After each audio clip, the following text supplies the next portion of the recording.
This is my 5th time to get to come out to Africa and to be in Zimbabwe, and particularly in the region of Mondoro, to work with the Africa Development Mission Trust. And I have to say that as much as I love the people that we meet and interact with in the villages, as much as I love the sights and the sounds and the beauty of this country, as much as I love worshiping together with the people of Zimbabwe, the believers here who have such a faith, I think the thing that draws me back the most is the staff of the Africa Development Mission team. These are some people who are literally putting their lives on the line every day for the incredible vision that they have of transforming Africa, the entire continent, one village at a time.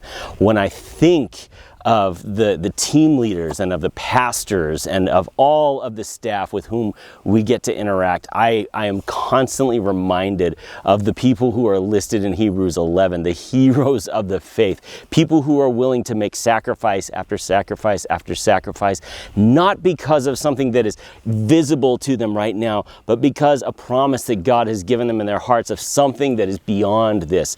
Not even just beyond the current state of, for instance, this church building, or beyond how many villages they have churches planted in, but obviously, ultimately, the beyond in eternity. They are constantly looking towards eternity and saying, how can we just draw more people in to be with us in eternity? How can we just continue to transform people so even as we await that time, they can be productive members of their culture and be spreading the gospel, not only through their words, but through lives of purpose and intention and meaningfulness and redemption.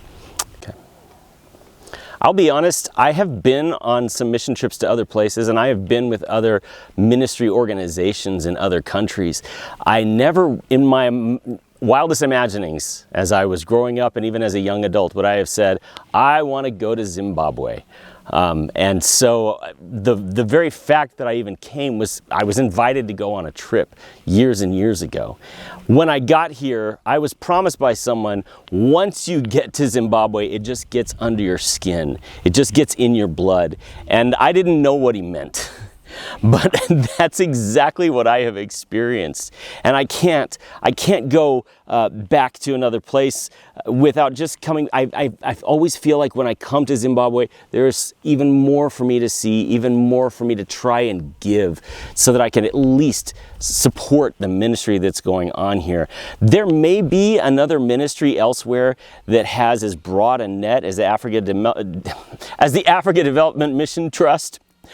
But I don't know that I know I've never seen one like it. I've never seen one that is so effective at doing community outreach, at spreading the gospel, at equipping leaders who are of highest quality, of providing the kind of health and sustenance that are required by the people in the greatest need in the villages here. The commitment to that alone is what brings me back every single time. And there are no more friendly or hospitable people than those in Zimbabwe. I have yet to meet a person who doesn't look me directly in the eyes and smile and greet me. And when they greet me and say, "How are you?" they really want to know how I am. And these people remind me of what heaven will be like, and I can't not do this.